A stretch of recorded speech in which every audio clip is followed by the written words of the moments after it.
ഷംനാസ് വ്ലോഗിലേക്ക് എല്ലാവർക്കും സ്വാഗതം. ഇന്ന് വളരെ ടേസ്റ്റിയായ മുട്ടയില്ലാത്ത പുഡിംഗ് ഉണ്ടാക്കിയാലോ. അതിന് വേണ്ടി 5 പീസ് ബ്രെഡാണ് നമുക്ക് നൈസായിട്ട് പൊടിച്ചെടുക്കാം. അതിൻ്റെ സൈഡൊന്നും ഞാൻ കളഞ്ഞിട്ടില്ല. ഇപ്പോൾ നല്ല നൈസായി പൊടിച്ചെടുത്തിട്ടുണ്ട്. നമുക്ക് നല്ല കാരമൽ ഉണ്ടാക്കുക. അതിന് വേണ്ടി 4 സ്പൂൺ പഞ്ചസാരയാണ്.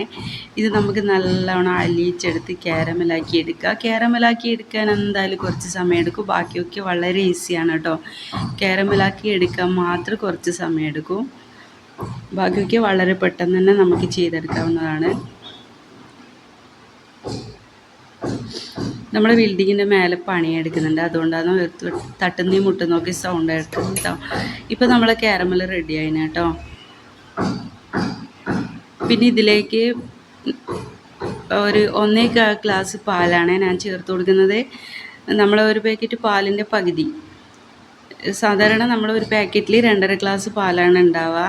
അപ്പോൾ അതിൻ്റെ പകുതിയാണ് ഇപ്പോൾ ചേർത്ത് കൊടുത്തത്. ഇപ്പം ഞാനിതിലേക്ക് 4 സ്പൂൺ പഞ്ചസാര കൂടി ചേർത്ത് കൊടുക്കുന്നുണ്ട് കേട്ടോ. ഇത് നമുക്ക് നല്ലോണം മിക്സ് ചെയ്ത് കൊടുക്കാം. ഇനി നമ്മൾ ഇതിലേക്ക് ചേർത്ത് കൊടുക്കാൻ പോകുന്നത് കസ്റ്റർഡ് പൗഡറാണ്. ഞാൻ 1.5 സ്പൂണ് കസ്റ്റർഡ് പൗഡറാണ് ഞാൻ ചേർത്ത് കൊടുത്തത്. ഇതൊക്കെ നല്ലോണം നമുക്ക് ഈ കട്ട പിടിക്കാത്ത രീതിയിൽ നല്ലോണം മിക്സ് ചെയ്ത് കൊടുക്കണം.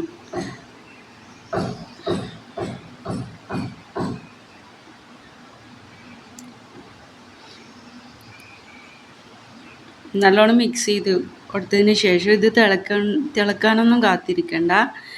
ആ സമയത്ത് നമ്മൾ ഈ ബ്രെഡ് പൊടിച്ച് വെച്ച ബ്രെഡ് നമുക്ക് ഇതിലേക്ക് ചേർത്ത് കൊടുക്കാം.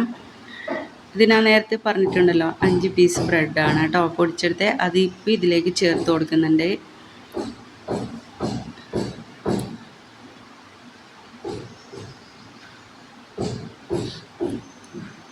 ഇനി ഇത് നമുക്ക് നല്ലോണം ഒന്ന് മിക്സ് ചെയ്ത് കൊടുക്കാം കേട്ടോ. കാണുമ്പോൾ നമ്മൾ സരളക്ക് പോലെ ഉണ്ടല്ലേ. ഇത് നല്ലോണം നമുക്ക് മിക്സ് ചെയ്തെടുക്കാം.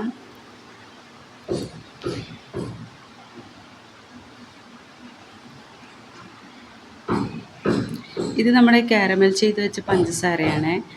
അത് ഞാനൊരു പാത്രത്തിലേക്ക് മാറ്റിയതാണ്. അതിലേക്ക് ഞാനിപ്പോൾ റെഡിയാക്കി വെച്ചത് ഇതിലേക്ക് ഒഴിച്ചു കൊടുക്കുന്നുണ്ട്. ചൂടോട് കൂടി തന്നെ നമുക്ക് ഒഴിച്ചു കൊടുക്കാം കേട്ടോ. തണിയാനൊന്നും കാത്തിരിക്കണമെന്നൊന്നുമില്ല.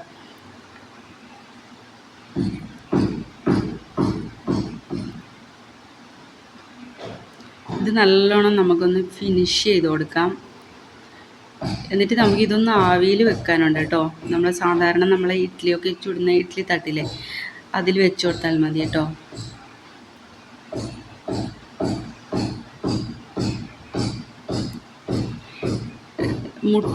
മുട്ട കഴിക്കാൻ പറ്റാത്ത ആൾക്കാർക്കൊക്കെ നല്ലതാണ്. പുഡിങ് കഴിക്കാൻ വേണ്ടിയിട്ട് ആഗ്രഹമൊക്കെ ഉണ്ടാവില്ല, അവർക്കൊക്കെ ഇതുപോലെ ചെയ്തെടുക്കാം കേട്ടോ. ഇത് ഒരു 10 മിനിറ്റ് നമുക്ക് ആവിയിൽ വേവിച്ചെടുക്കാം കേട്ടോ.